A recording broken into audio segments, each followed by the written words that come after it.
शादीशुदा लोगों को एक बड़ी सीख देने वाली कहानी।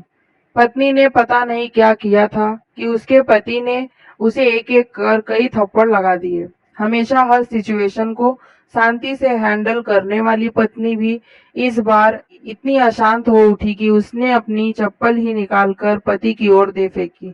चप्पल पति के बालों को छूते हुए निकल गई। ये किस्सा यहीं पर खत्म हो सकता था, मगर पति ने इसे अपनी मर्दानगी का विषय बना लिया और बात बद से बदतर होती चली गई। रिश्तेदारों ने भी आग में घी का काम किया। किसी ने कहा, जो औरत अपने पति को चप्पल से मार सकती है, वो ना ही तो वफादार हो सकती है और ना ही पतिव्रता। ऐसी औरत ही नहीं पूरे परिवार समाज पर कलंक की तरह है। बीवी के पक्ष वाले कहा पीछे रहने वाले थे।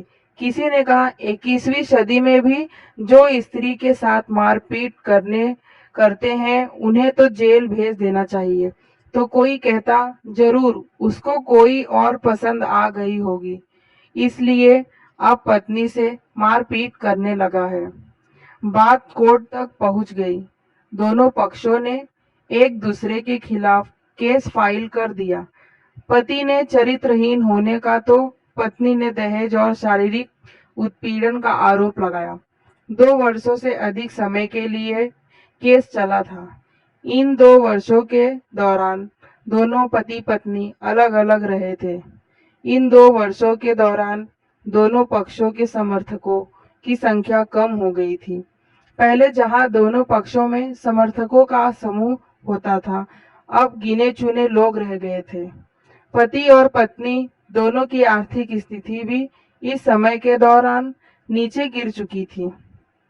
जिन्हें वो अपना शुभचिंतक समझ रहे थे, पैसों की बात आते ही उन्होंने भी अपना पलड़ा झाड़ लिया था। अगर कोई देने को राजी भी हुआ तो मोटे ब्याज की शर्त पर। आखिरकार वही हुआ जो सब चाहते थे। डाइवोर्स। हर कोई खुश था। दोनों पक्षों के रिश्तेदार, उनके माता-पिता और दोनों के वकील। लेकिन 5 साल की सुखद शादी और एक सुंदर बेटी होने के बाद मिले इस डिवोर्स से पत्नी मुक्त थी और पति शांत। शायद ये एक इत्तेफाक ही था कि इस खुशी को मनाने के लिए दोनों पक्ष के लोगों एक ही चाय की टपरी पर बैठे, आमने सामने। इत्तेफाक इसलिए क्योंकि ज्यादातर लोग जो एक दूसरे के विरोध पक्ष को सपोर्ट कर रहे थे, वे एक दूसरे को अच्छे से जानते भी नहीं थे। पति पत्नी भी इन सभी से दूर एक दूसरे के सामने मेज पर बैठे। पत्नी ने पति से कहा, अब तो खुश होंगे ना, तुम्हारे मन की जो हुई है, मुबारक हो। तुम भी तो आज जीत गई हो मुझसे। तलाक तो तुम्हें भी मिल गया है। Congratulations to you too. पति ने कहा, तलाक को तुम जीत का प्रतीक समझते हो? पत्नी ने पूछा। पति चुप रहा। थोड़ी देर की शांति के बाद पति ने कहा, मुझे तुम्हें 5 लाख रुपए अभी और हर महीने 8,000 देने का आदेश है।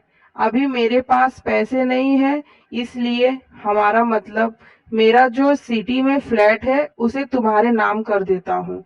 पत्नी बोली, लेकिन उस फ्लैट की कीमत तो 18 लाख की है। हाँ, लेकिन हमारी बेटी तुम्हारे साथ है और आगे जाके उसके खर्चे भी बढ़ेंगे। तुम्हें थोड़ी आसानी होगी। पति ने कहा, नहीं नहीं, मुझे सिर्फ 5 लाख ही देना और तुम हर महीने 8,000 तो देने ही वाले हो। मैं मैनेज कर लूंगी। अगर 5 लाख नहीं है तब भी कोई बात नहीं। पत्नी बोली। दोनों फिर से शांत हो गए। पति सोचने लगा, कितनी भोली और समझदार है ये औरत, जो कुछ समय पहले तक मेरी पत्नी थी और अब अनजान। ये वही है जो कम से कम खर्च में घर चलाती और पैसे बचाकर मेरे जन्मदिन और बर्थडे पर हमेशा मेरे लिए नए कपड़े खरीद लाती। कभी बीमार हो जाती तो पैसे बचाने के लिए मुझे मालूम न होने देती और घरेलू नुस्खों से अपना इलाज कर लेती। मगर घर में कोई और बीमार होता तो तुरंत डॉक्टर के पास लेकर जाती।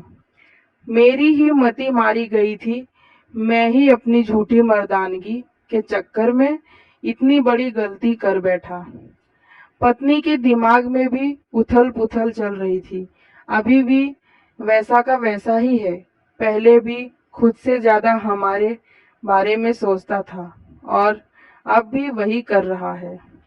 ये वही आदमी है जो मुझे एक्सीडेंट से बचाने के लिए खुद मोटरसाइकिल के आगे कूद पड़ा था और अपनी उंगली तुड़वा बैठा था। पता नहीं कौन सी मनहूस घड़ी में मैं झगड़ा कर बैठी। पति ने मौन तोड़ते हुए पूछा, अब तुम्हारे कमर का दर्द कैसा है? ज्यादा तकलीफ तो नहीं होती?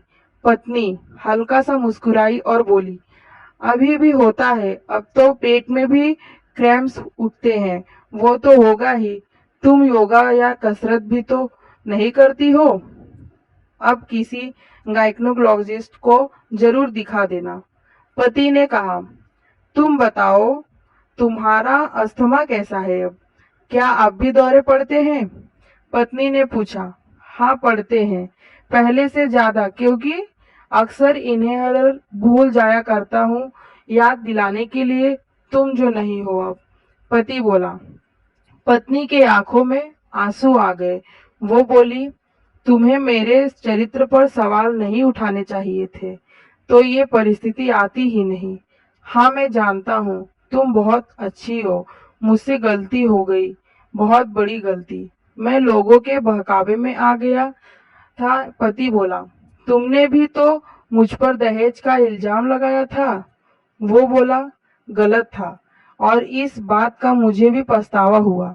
पत्नी ने कहा, पति कुछ कहना चाह रहा था लेकिन हिचकिचा रहा था। पत्नी ने पूछा, कुछ कहना चाहते हो? वो बोला, क्या सब पहले जैसा नहीं हो सकता? क्या मतलब?